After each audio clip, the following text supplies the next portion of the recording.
ladies and gentlemen, thank you for being with us today. I have a dear friend, businessman, father, genius, entrepreneur, visionary, weightlifter, poet, poem writer.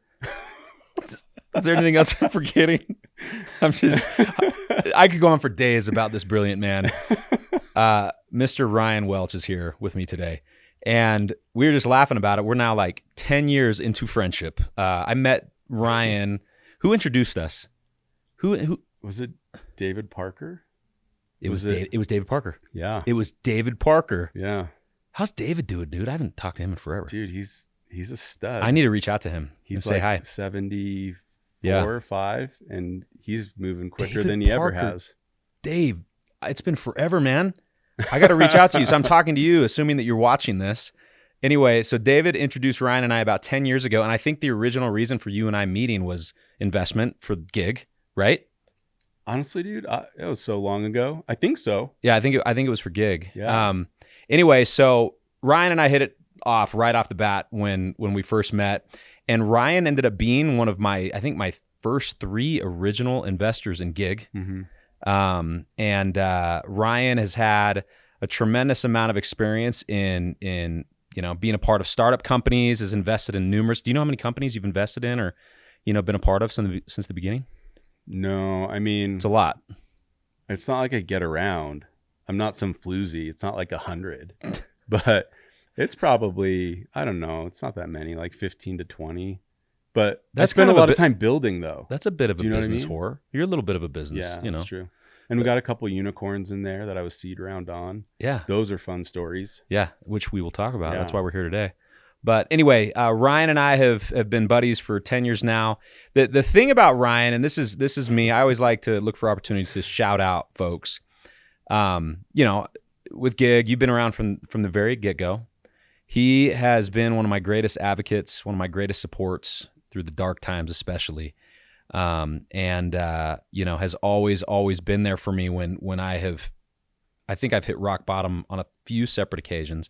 But this is a guy that you always got to have a dude or a dudette right there with you that's willing to pick you up when you're down. And this is one of those guys for me. So thank you, bro. Sweet. No, for real. Like I mean that sincerely. Well, that means a lot. Yeah. I talk about you when I have to talk, just when I'm talking about business and startups and vision and build, just all the things that we do.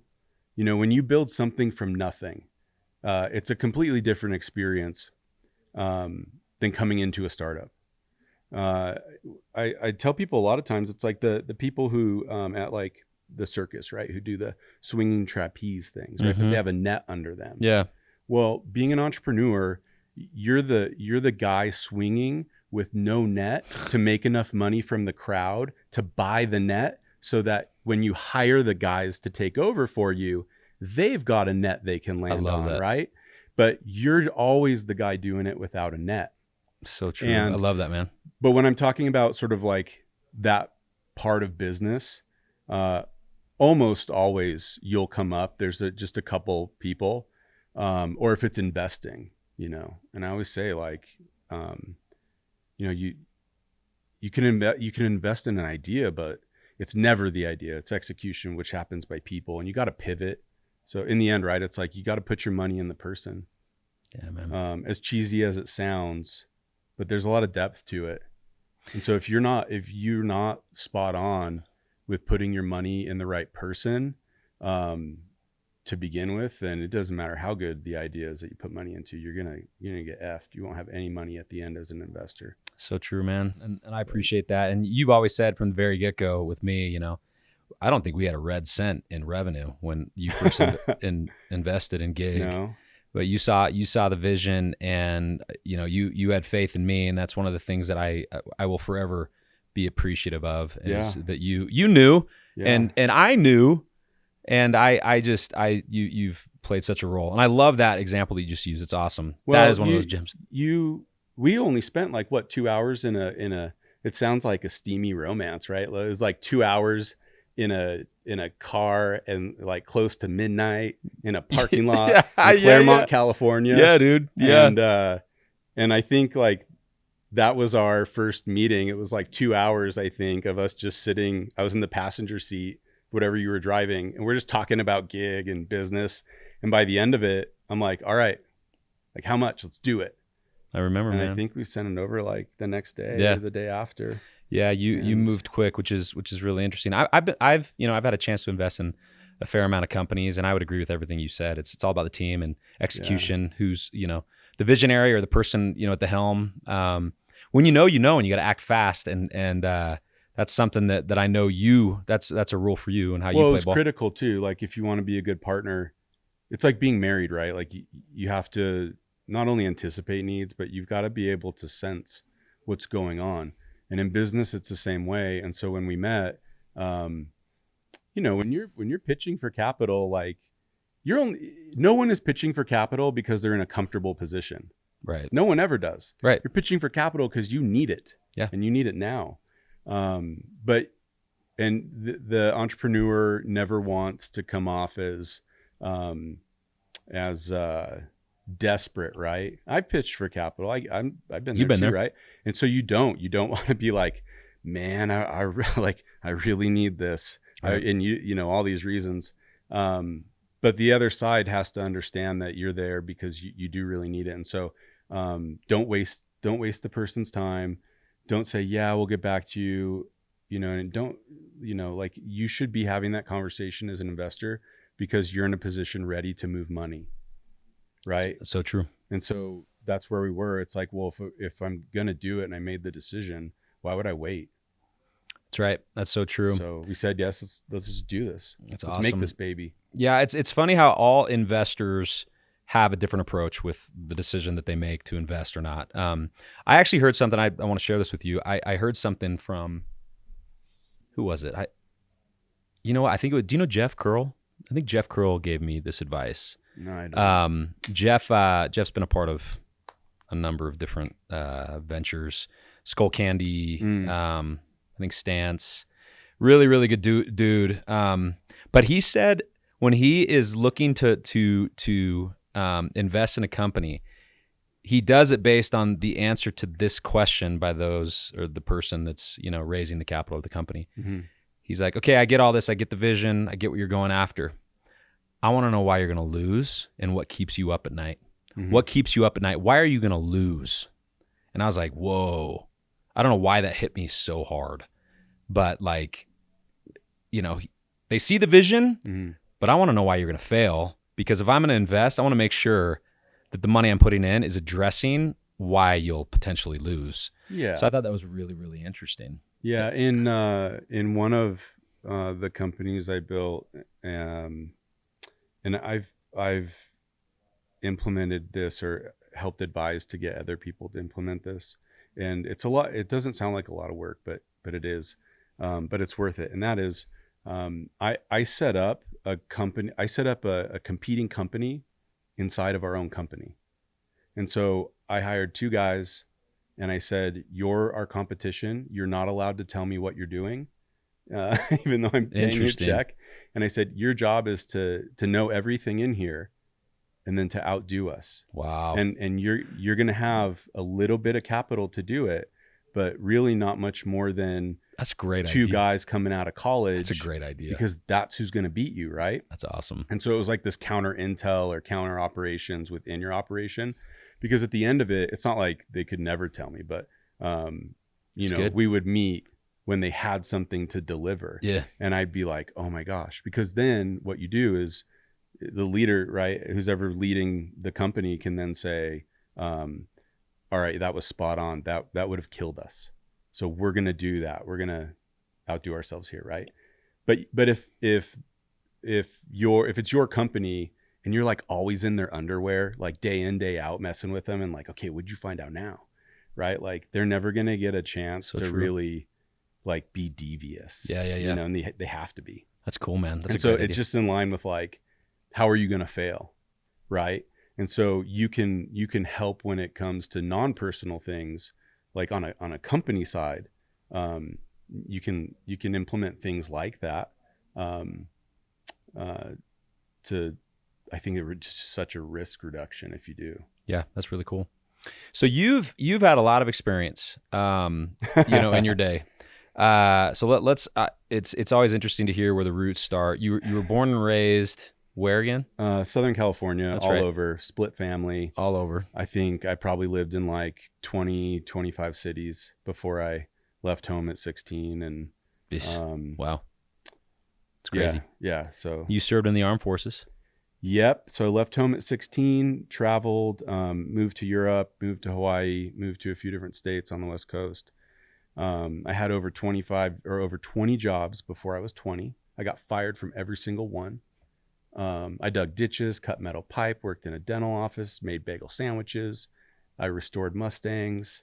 Well, that's cool. I got fired from everything. What? Yeah. What? How? I literally, there is not one job I haven't been fired from. I didn't ever even quit. I've never quit a job, but I have been fired from every single one. Why did you get fired? I mean, and what's crazy is that you're openly telling everyone that you've been fired from every job. Why would I hide that? Who cares? I don't know. Because now that I'm older and I've seasoned a little bit, right? Yes, we've all seasoned. Like the value that I get from that is immense. Like I lean on those experiences For sure. to one, for personal growth, but two, to help other people. How did you get fired from all these jobs? I got to know. Dude. I mean, what is the general reason? Because there's got to be one general reason, dude. You picking your nose on the job? No. I mean, I would say I had an issue with authority. And then also like, does not surprise me, ladies and gentlemen. That does not surprise me. But it would be different for a lot of it was being late, like because I was like 14 when I got my first job. I started my first like non-official business at 13, but I got my first job making smoothies at 14 in Claremont, California, where we had that romantic evening. And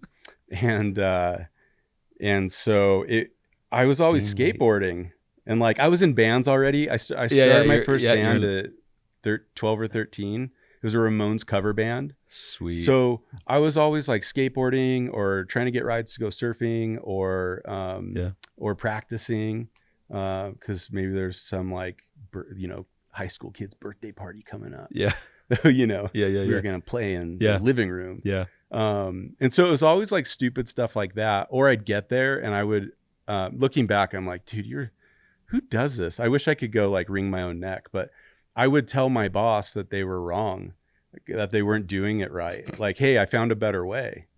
I didn't realize like that is in my DNA. That's probably not. Yeah, that's like just who you were. It serves me well, right? Yeah, but it was like not at the time, right? It's like not what you say, but how you say it. That's so funny. And so it was just a lot of different things like that, where I'm like basically unfiltered, like you're an idiot. I can't be on time.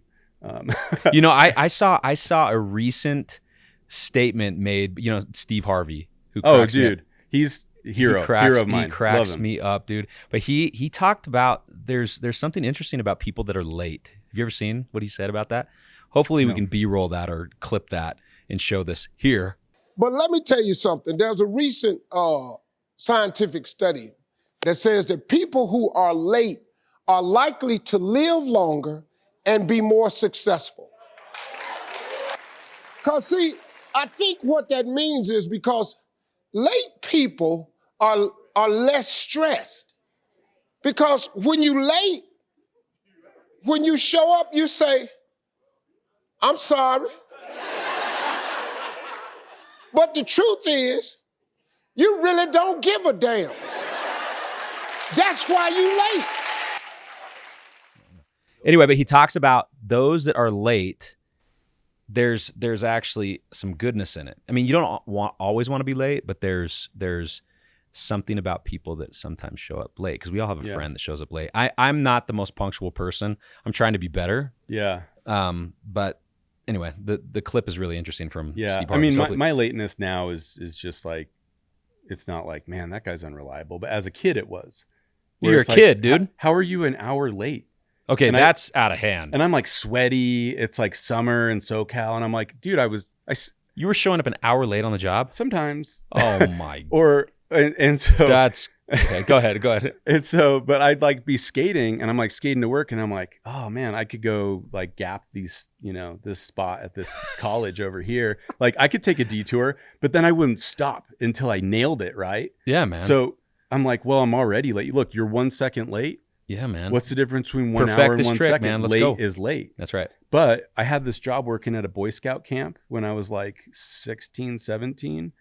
And I was late, even though like I stayed at the camp like 2 tents away, and they were going to fire me from the Boy Scout camp kitchen.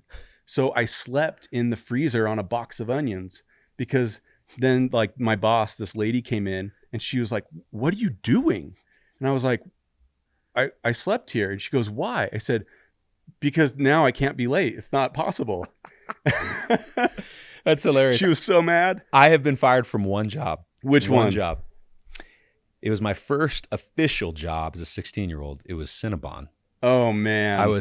I worked one day, and the rules were, because you're putting there's definitely a routine and definitely a process with putting in, the Cinnabons. Yeah. And and they had, I remember there was a color that the bun had to be when it came out of the oven. If it was even a titch darker than what I saw on that, it was no good. It needed to be thrown like away. A visual guide. Yeah. So I think the first batch I did slightly darker, so I had to throw it away. I'm not letting Cinnabons go to waste. Yeah, but the frosting covers it up. Yeah. So what I did, that's it's like right. a Butterface. That's right. Yeah. So, but they took that very seriously, obviously, because I decided to eat them. So I'm like, dude, like if you're gonna throw them away, I'm gonna throw them away. Anyway, I guess you can't do that. Why? And I also had flowing hair when I was 16, and I didn't put a hair piece in to like keep. Oh my gosh. So they saw me like run my hand through my hair, so I got fired after the first day. Dude, you're like a vigilante. You're like I know.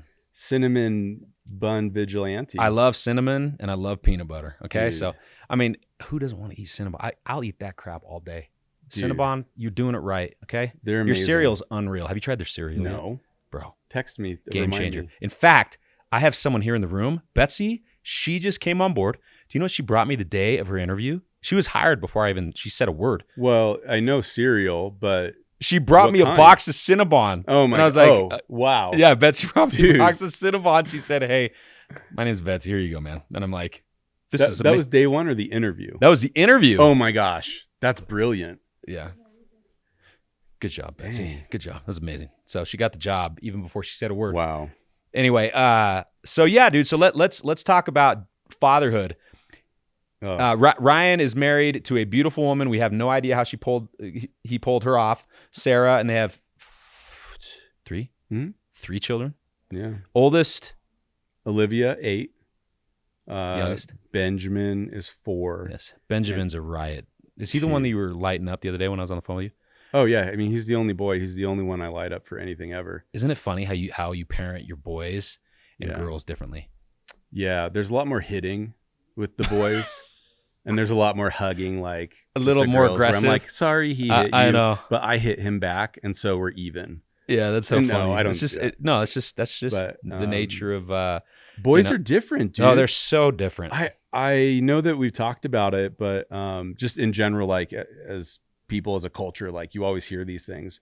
But man, once you have kids and you have one of each, like a girl and a boy, you really see the difference. Oh yeah. And I'm like, if I had any hair left, I'd be pulling it out. I could start pulling my nose hair out, I guess, but like he makes me want to pull my hair out.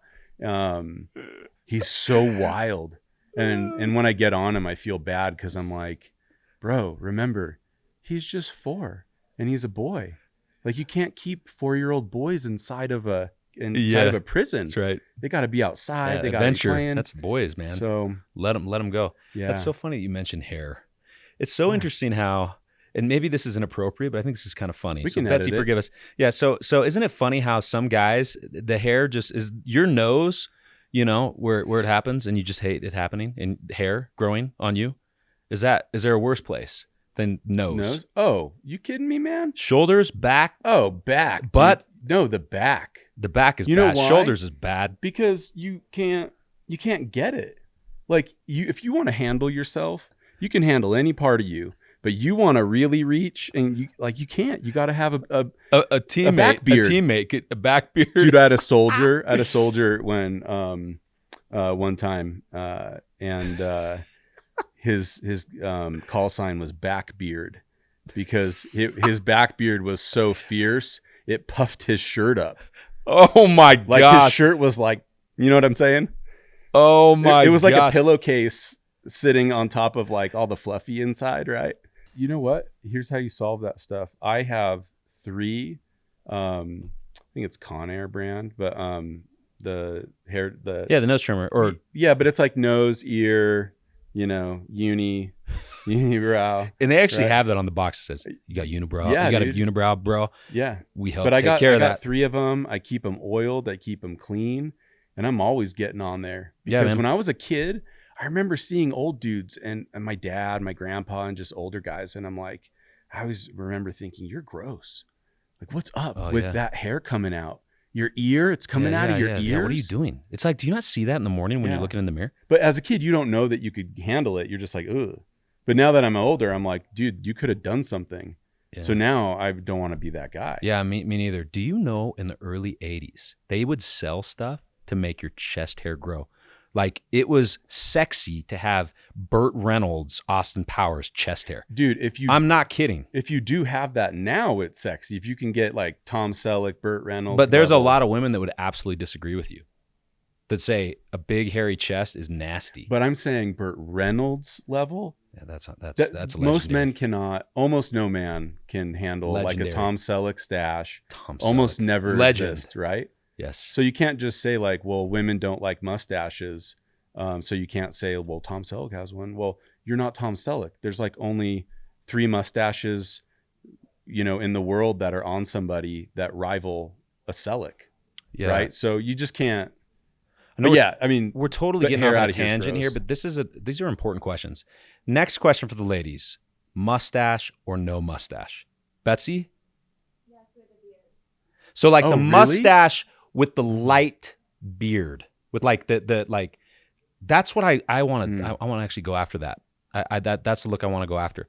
Let me tell you, when I first got married, I just shaved right before. You look great. No, but I like obsessed in the mirror for like 2 minutes. I was like, wait, should I get rid of the scruff or not? No, How's ladies like look scruff. On camera? Ladies like scruff. I was thinking about you and how this would present. Okay. And I want it, so I appreciate you doing that for us. No, thank you. So, my wife, when we first got married, she's like, you gotta just keep your face cleanly shaven. Like, that's what she liked. Yeah.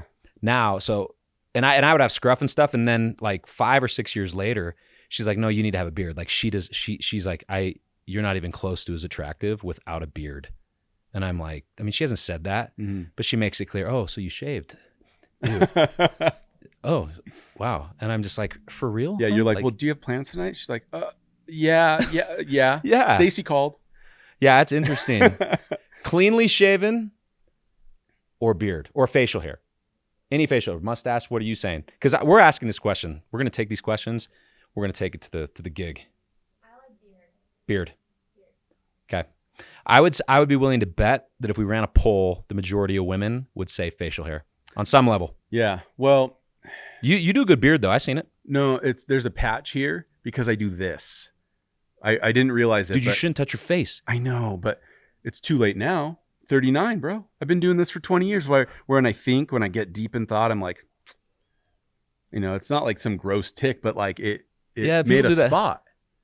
Yeah, people do that. So it doesn't grow, right? Well, stop touching it and see what happens. Doesn't matter. I'm never gonna do it. But I do like a good solid mustache. The problem is no one else does, especially not my wife, because it looks like baleen, the hair in a whale's mouth, or like a walrus. It looks like a walrus, and it comes out. Are you talking about on your face? Yeah, like right here, it comes at you, like it's gonna bite you. No, you're not just like you're not wearing. I'm not wearing it.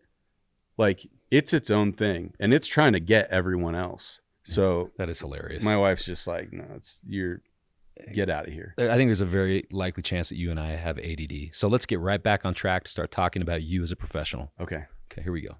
So, Ryan, okay. Record scratch. Yeah. Ryan's actually brilliant, and you do a great job of picking great businesses. Easy for me to say, right? But he's actually been a part of some good ones. MyMedic has been really, really a cool one to watch that you were part of from the early stages. Yeah. Um, Well, I founded that one. Yeah. That, I don't know if you knew that. We didn't really talk, but like that one was entirely my idea from the seed. I am going to Like admit, the I did name, not the know that. I did everything. not know that. I designed every product. I did everything. I was the first employee. We were packing them in the basement. We were. See, you learn something new every Yeah. day. I thought that you were like the primary investor, took You over. know what? Well, I mean, there's a little bit of a backstory, but that wasn't MyMedic.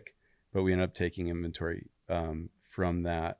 I mean, I could tell that in 30 seconds if you want. Tell it in 30 seconds. Okay, so MyMedic is, first of all, MyMedic is a consumer product brand making first aid kits and trauma kits, but they just call it all first aid kits because trauma is kind of scary to normies, right? Yeah. And it's really a sleeper company. Like by the revenue, this thing would have gone public a long time ago. It's a monster. I think it's probably second or third largest first aid kit company in the U.S. Yeah. By now, there's like 200 employees. Yeah, man. But how we got started is we invested into this company that was where this idea came from. A big part of where this idea came from for MyMedic. And I saw them selling these trauma kits at a convention or something, and they had the longest line in the place. But it wasn't a prepper thing. It wasn't an outdoorsy thing. Yeah. They were so fish out of water there. Yeah. But they had a wait for like 30, 35 minutes of people just to get there to like, it was build your own trauma kit, like first aid kit. And I sat against the wall of this convention center for almost 2 hours just watching. And I was writing down numbers. I was looking what they were doing. I went through the line twice to figure it out. And then after I called, I got the guy's info. I talked to him, and we put about $750,000 into it, and said, I said, I want you to build this and the idea, which was really MyMedic. It just didn't have that name. Well, what ended up happening is they spent the money on cocaine, on prostitutes, on land for the second coming of Jesus Christ, and on their families. And so they blew almost all of it. And I forced them, but yeah, I mean, I made them, if they wanted the investment, I made them sign a little 1-page amendment to the contract that was like a small paragraph that basically said, at any time for any reason, I can just own this 100% and it's not yours anymore. Wow. You know Kelly Crabb? Of course I do. I Rest told in him I peace, did Kelly. this, and he goes, oh no, this is going to be a mess. And I thought, oh crap, I don't know anything about the law. I probably screwed this up real bad. I didn't show it to an attorney before I did it. So I sent it to him, and he goes, this is amazing. This is perfect. You can just take it. And That I'm is like, really? amazing. He's like, yeah. It's like, well done. Kelly Yeah. Crabb was actually my attorney, Right. my first attorney as well. Yeah. Rest in peace, Kelly. We Yeah. miss and love you. He's amazing. He's one of the best ever. Yeah, but they were doing other shady things. It was stolen valor. One of the guys said he was a Marine. He never was. And so when that happened, we took over. Wow. And the only thing that was left, because they had blown all the cash, is gauze and Band-Aids, almost literally. So in all the attorneys and advisors, everybody, CPA, they all said to write it off as a loss. Wow. And I said, I said these words. I said, I refuse to lose. And so So cool, the man. employees that were there, we got in 3 U-Haul trucks, and we drove from Utah up to Boise, Idaho, and we all just got dirty. Loaded We it. packed up all the inventory, drove it back, got a warehouse, Wow. put it in, and then from there, and they were on other companies and other Right. projects. Right. I got down and dirty with it and started MyMedic. So cool, man. So Very cool story. Very cool story. You also played, there is you played a role in it leading to this. So there's this film called The Sound of Freedom, which has yep, absolutely exploded. I know. Exploded. crazy. I think it's up $140 million? At week 2, it was like 120, 125. So, and you're getting delayed information. So it's got to be like 150. Yeah. It's got to be. So before the Sound of Freedom, we were involved in a project, and I think it was unknowingly, involved in a project. So Tim Ballard, who's a good friend, I got a deal with Contour cameras, and these were the cameras that were used during the mission that they went in to save all those girls. So they were hidden all over the place, and you got to put it in context, because if people haven't seen it, it's all undercover. Yep. It's all real. Like The Abolitionist Right. was the name of the show, is The Abolitionist, which you funded. Is that correct? yeah. Okay. So you funded The Abolitionists, which ended up being kind of the prequel, or kind of set the stage for The Sound of Freedom Yeah. with Jim Caviezel and, Tim's story. Yeah. I mean, The Sound of Freedom is based off of the film, because we did a film and an actual series, TV series. But in the documentary film, on one of the missions, they say that's where, in real life, they say, "Do you hear that? That's the sound of freedom." That's the Sound of Freedom. And so that's where it came comes from. from, Yeah. is our film. But yeah, I mean, when people watch it, or if they've already seen it, it's people going undercover. It's all these like former special operations guys, and so you needed cams everywhere. Yeah. But there's pinhole ones, there's contours hidden everywhere. Yeah. Yeah, it was crazy. Contour is like you were saying, the competitor to GoPro. Right, yeah. GoPro's competitor. Yep. They were great. The contours were great. Yeah, it was awesome. And so really, really cool story. It's been amazing to watch what the Sound of Freedom has gone on to do. Like you mentioned earlier, I don't know if this was on camera or whatever, but probably upwards of 150, 160 million. Amazing. Somewhere around there. And not to mention the movement, No, but the dollar amount is great, because you can quantify the movement. Right. And that's what we were doing when we were making the doc, was the business sort of side of it was, well, if we can make a movie and then a TV series, well, we figured out the dollar amount, that if we could make X amount per episode, it would fund another episode in perpetuity. And if each episode was rescuing kids, then you had a machine that you wouldn't have to go and fundraise nonstop. That's right. Right. And so with Sound of Freedom making that much money, you can kind of look at it that way. It's a good way to peg, like, how big is this really getting? Like, I don't think it's ever gotten bigger. Yeah, man. It's amazing. insane. So it's really cool that you played a role in helping that get off the ground, because I know that The Abolitionists definitely played a role, and what a cool thing to be a part of. Well, Ryan, I love you like a brother, dude, and I appreciate you coming in. And due to time, we're gonna probably cut it here soon. I might have to have you back, because we still have a million things to talk about. Yeah. However, we'd love to close with one thing, and that is your favorite cereal. Betsy, if you wouldn't mind tossing me that way. Ryan's best or favorite cereal is the one and only Cocoa Pebbles. Yeah. And this will all be gone in the morning, because he's going to put it in the pantry that his kids have access to. Hide it, okay? Dude, you deserve this. No, if you don't want your kids to eat your food, you put it in the vegetable drawer in the back, and they will never touch it. That's I do it every time. Brilliant piece of wisdom right there, Dude, ladies and gentlemen. If you want frozen stuff to get saved, like no one eat it, you got to empty a frozen bag of vegetables with the Ziploc seal, dump the vegetables out, and put the ice cream inside. Brilliant. No, it works, dude. It works every time. That is a masterful gem. Piece of advice. Thanks, Ryan. I appreciate you, dude. Thanks, Scott. Thanks for being with us. Until next time, sayonara.